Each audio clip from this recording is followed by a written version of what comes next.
Hello there. This is Sean B.W. Parker for Empowering the Innocent TV and False Allegations Watch. And this week we're with a special guest, Rita Williams from the USA, who is no stranger to false allegations. You won't be surprised to hear on here. We'll get into the ins and outs of the whys and wherefores quite soon. She's very active on false allegation support organization Twitter, X, and she does very, very positively minded, interesting, and in-depth looks at things that are happening in the US, which obviously have a huge impact on our usual constituency, which is the UK. But everyone watching this knows how closely connected the two things are. So, hi Tina, thanks for coming on. Hello, how are you today? Very well. It's a bank holiday, so we're all attempting to chill out, but also doing the more important business of justice reform at the same time. Absolutely. And my hat's off to you to give up a day off to do noble work. So thank you. I'm a stranger to holidays. Good stuff. So would you like to give us a quick introduction into what brought you into this strange part of the world? Oh boy. Yeah. So again, my name's Rita Williams. I've been on an amazing journey in the past couple of years. I started back around the pandemic, getting a master's in criminal justice and really having a heart for reform and investigative journalism. And unbeknownst to me, just a few months after I would get my degree, my husband would be accused of a white-collar crime. And there was never a search on our home, never any seizure of assets or pulling of bank accounts. And it was just so different than what I expected the criminal justice system to be. Even from my training, you're taught innocent until proven guilty, but that definitely is not the case in the American criminal justice system. And I found out that I am not the exception to the rule. There's so many people suffering in silence. And I'm like, you know what? Somebody needs to speak up and talk about this. And if we don't start normalizing it, it's just going to keep happening. So I started writing and connecting with people, and that's how I ended up here. Yeah, no, thank you. So we've got an article of yours on the False Allegations Watch site from a couple of months ago. It's a very well-written article. Do you want to tell us what actually happened to your husband and why? Yeah, so my husband, he ended up going into work one day, and they said, "Hey, we think you're embezzling." And he's like, "What?" Complete surprise. We find out that this company has, and we would find this out much, much later, but we would find out that this company has a long track record that has been swept under the rug of doing this to other people. So we were not the first, we're just the first ones to fight back. And we, like going through the entire thing, it just kept getting worse and worse. And it was this compound error of, it started with one person, making the accusation, and then that person ended up getting my husband's job once my husband was fired. And so it was very like, wow, that doesn't seem like coincidence to me. So that was what first got me looking into everything. After that, we had churn-ins where my husband was trying to cooperate just to get this cleared up, because that was our sincerest belief, is if we just work with everyone, we can get this taken care of. And that is definitely not how it went. What ended up happening instead was botched churn-in appointments where they ended up arresting my husband in front of our children. It was quite traumatic for everybody. We were outside and my kids are just like, "What's going on?" I'm coming from inside the house back outside, and I see these police in my house, and I'm like, "Why are you here?" It's also, very antithetical to what you believe as an American of the police are supposed to show you a warrant, and they're supposed to read you certain rights, and, inhabitants of a home should have rights as well. And none of that happened. I actually was threatened by one of the police of, "Well, we have a warrant, we don't have to show it to you, and we can do whatever we want." So that was incredibly scary, kicked me into fight or flight mode for sure. At that point, I ended up, having to get my husband out of jail because it was a weekend. So I had, I guess, learning the hard way moment, or the school of hard knocks, I suppose, of, learning about bail bonds and all of those things in the matter of 24 hours, and, a really ugly look behind the curtain. My husband was also offered, and this is probably the most crazy part of our case, that people are like, that happened to you. My husband was offered a plea deal because the lawyer was like, well, if you go to trial, it's going to cost more.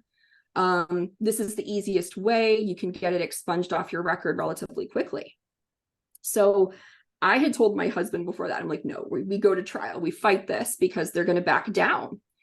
And I was not there with him that day. I was with our kids the day of the plea bargain. And he was offered a 3-year plea deal. So we fast forward to January, where he's supposed to get no jail time. He's supposed to just have probation. And the judge surprises us with a 10 to 20-year sentence out of nowhere. So that was extremely shocking and scary, and just outright terrifying to be made into a single mom overnight. So that was when I was like, I can't let this happen to anyone else. I need to stand up for myself and my kids, and I'm going to fight back. Wow. So what was the judge's explanation for doing that to you, that huge increase in sentence? This judge, unfortunately, it's a smaller county, so it's very conservative, and they are very much not in my town kind of folks. When I went in there, I had a feeling that we were not the first people to suffer this, and I found out it's true. It regularly happens in that county.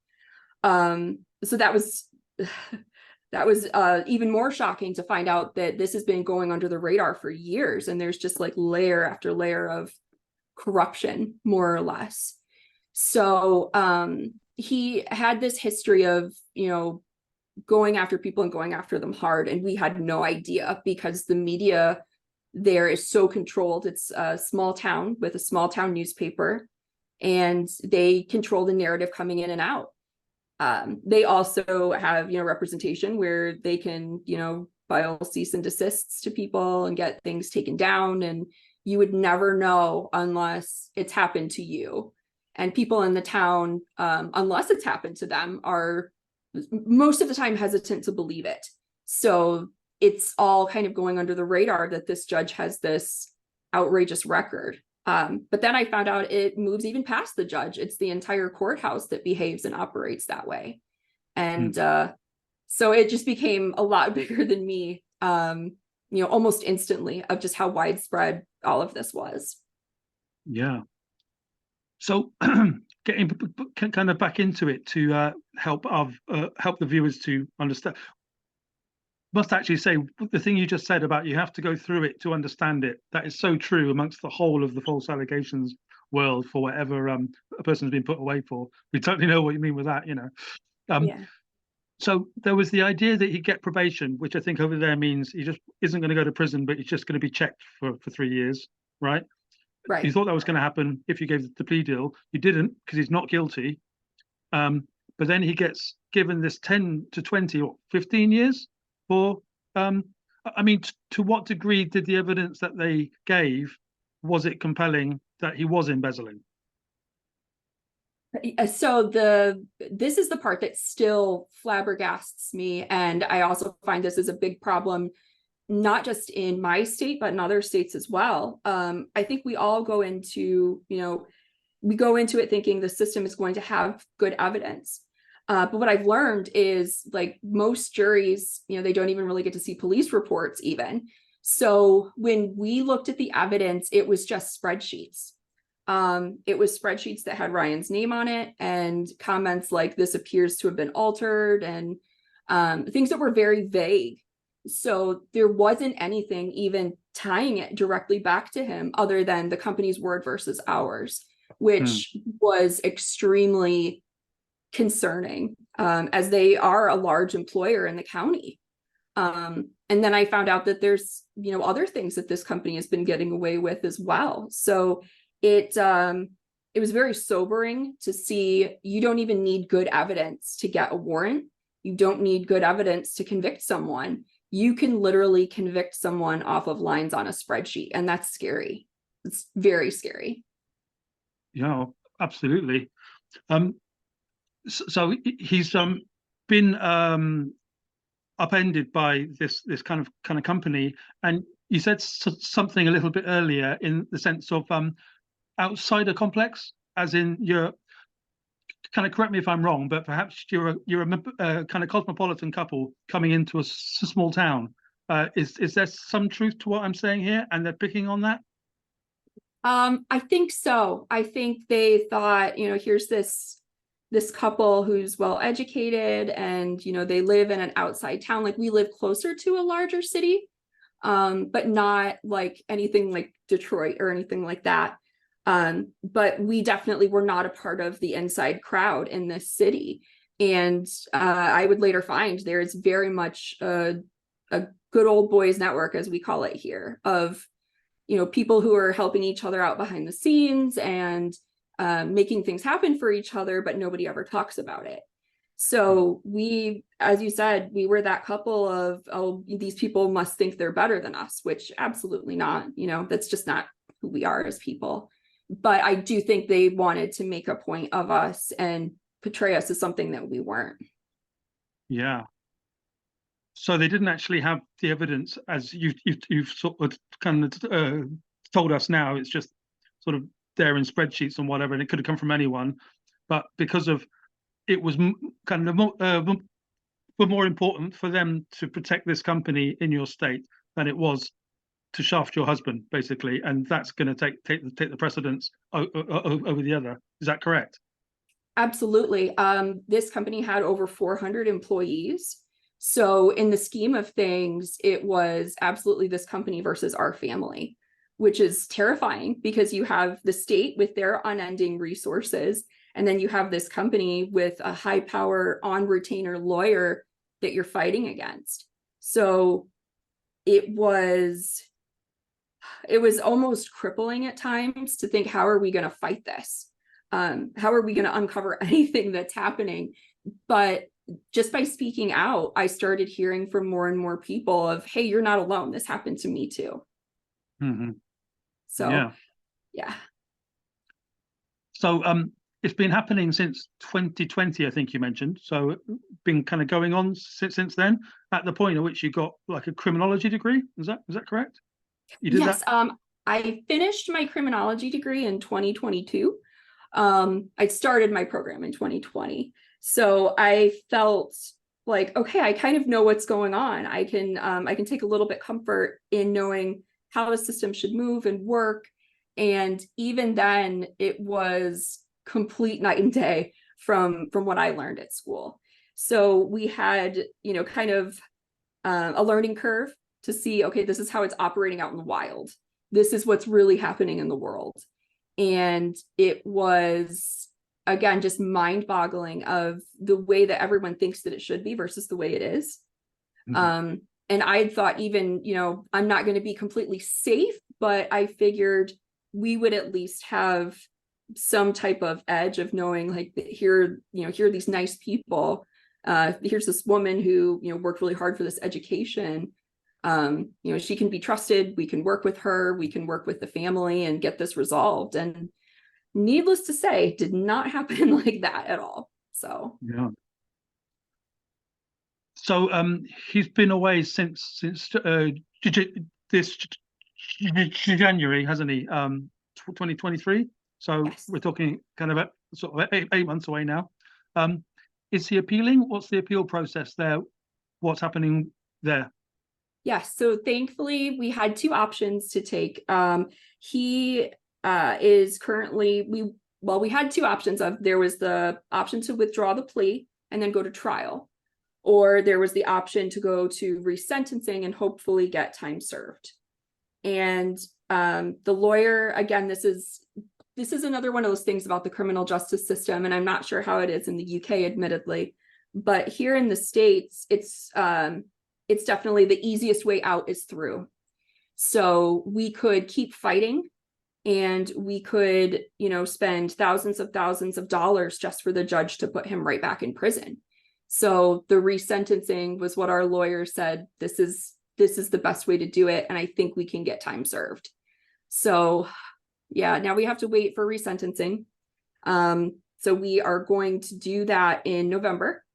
The one thing that the lawyer said that did put me at ease, but I don't think the public really recognizes, is when a judge does resentencing, it's usually not very common for the judge that put that sentence down to go back and say, you know what, I did make a mistake. No. So yeah, not at all. Like, they're usually going to double down. So we were very lucky that the judge, and I think, maybe from some of the pressure that I applied, the judge was, at least in his senses enough to say, okay, I made a mistake here, and this really does need to get corrected. So I'm still anxious to see how that's going to, go down. But I'm hopeful. Mm. It's interesting, isn't it, that, okay, the thing that's happening in your case is very live, it's very now, right? It's happening as we're speaking, but you're happy to kind of go out there to protest and to stand but sort of behind your husband and the story with me. There's a lot of people on the false allegations sort of circuit who will be empowered by what you're talking about, and also slightly concerned, and they'll say she shouldn't be talking, she's not going to do her story any good. What do you think about that risk, or is it a risk to you? Does it work differently in the US? At first I was definitely of the mind of, I need to stay quiet, I can't talk about any of this that's happening. And I kept my name anonymous in our blog for many months. But I had ended up working with a friend, and they said, the safest place to hide is in plain sight. They can't do anything to you. So I was like, you know what, as long as I mind my P's and Q's, maybe there's some truth to this. And I think by putting a face to the story, I think that helped other people come forward to say, this is a real family that was hurt. And, we've had the same thing happen. We're not alone. So I've been able to band together with other people and not necessarily give them advice, but just listen and, be there for them at a time where, other people may not get it. Yeah, absolutely. I'm just having a look here at the Citizens Detective Team. Do you want to tell us a little bit about that? Sure. Yeah. You can probably tell from the big smile on my face, the Citizen Detective Team is my baby. It's my pride and joy. I have long been a very big fan of crowd solving. I think it's the future of detective work, because you can have people from multiple different specialties come together, where police forces and sometimes even private investigators won't have that at their disposal. So on our team, we have a multifaceted powerhouse we have paralegals, we have formerly incarcerated individuals, investigators. We have myself, which I'm a mitigation specialist as well as a criminal defense investigator. So we have, and also social media experts. So we have people who can help us do open source investigations without ever having to get a warrant.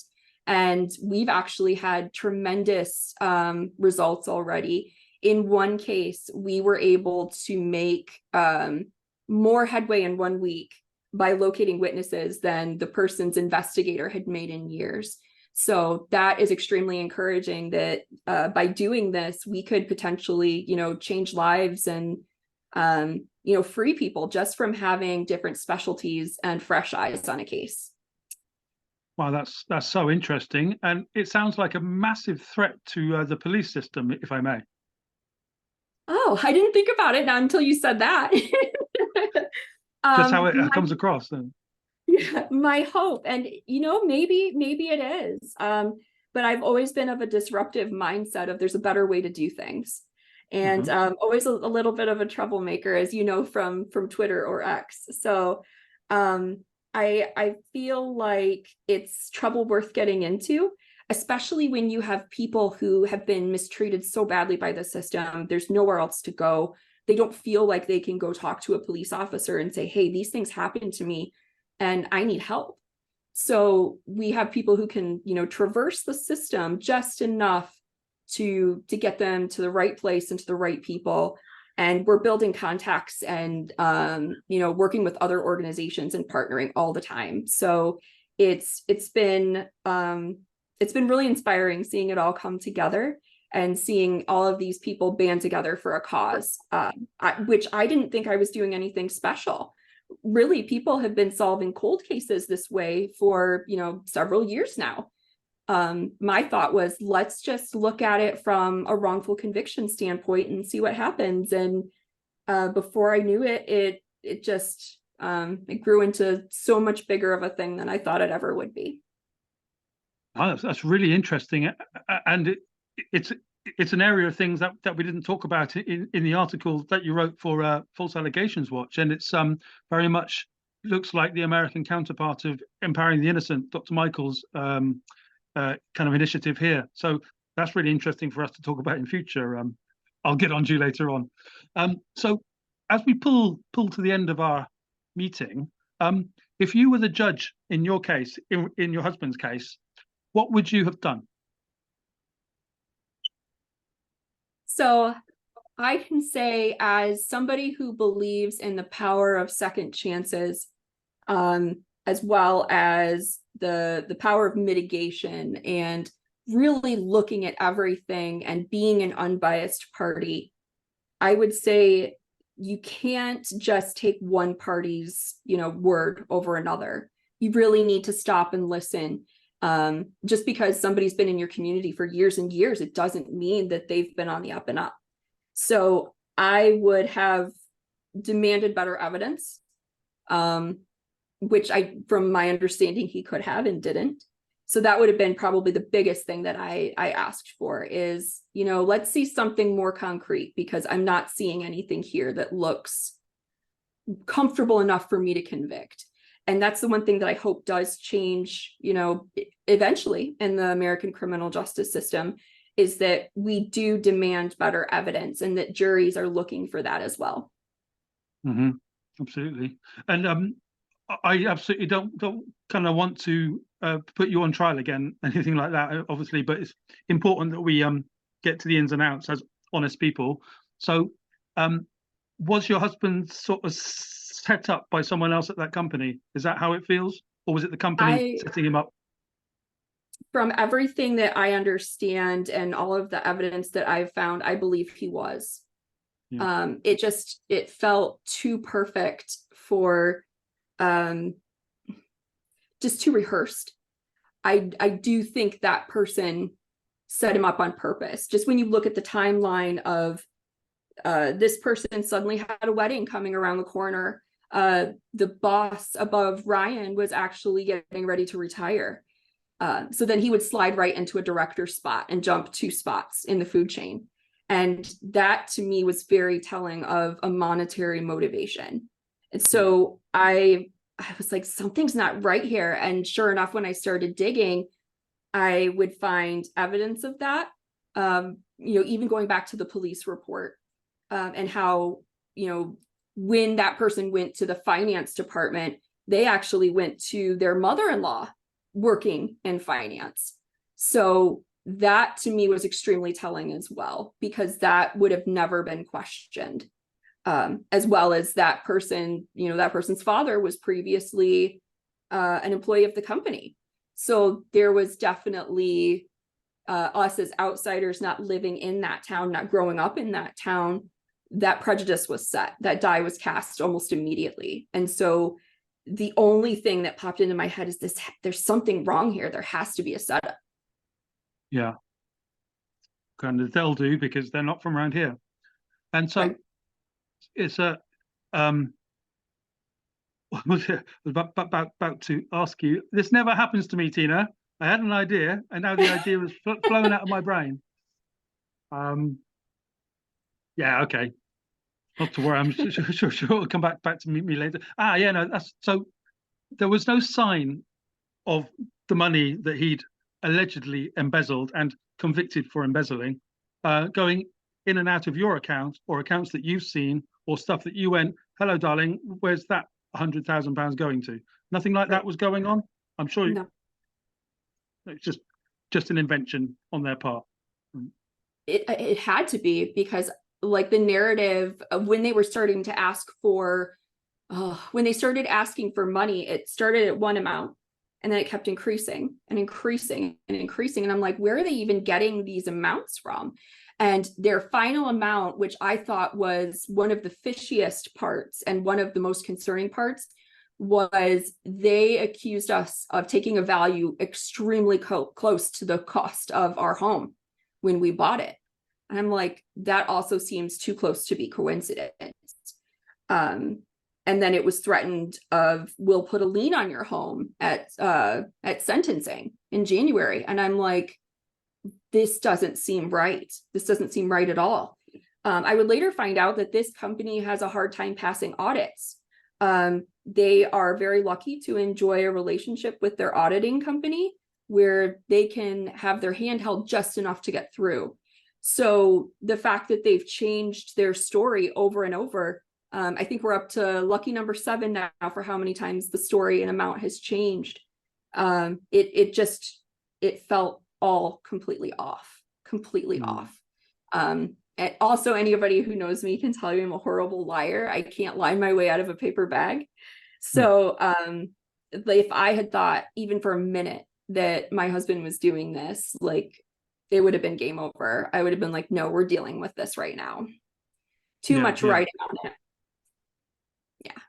Oh, absolutely. And, I just wanted to get a bit of clarification for our more skeptical viewers who are going to exist, completely rightfully. So it's like, yeah, fantastic, Tina. Thank you so much. Do you want the viewers here to get in contact with you if they want to join your enterprise? I would love that. Right now it is a volunteer organization, and it's as much or as little time as you want to donate to the cause. We are just grateful for the help, and I'm sure our wrongfully convicted are as well. And you can find us at the myrightscountproject.com, and I'll give you that link.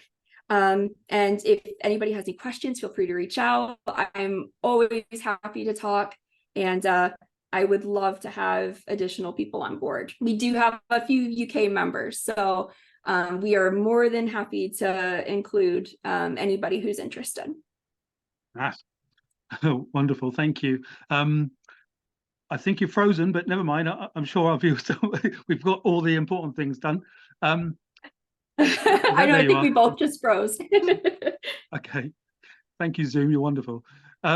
Lovely stuff. And hopefully, after all this is behind you and Ryan, perhaps you could come back on and we'll do a post autopsy, whatever the post-mortem of the whole situation. And why not? I would be honored.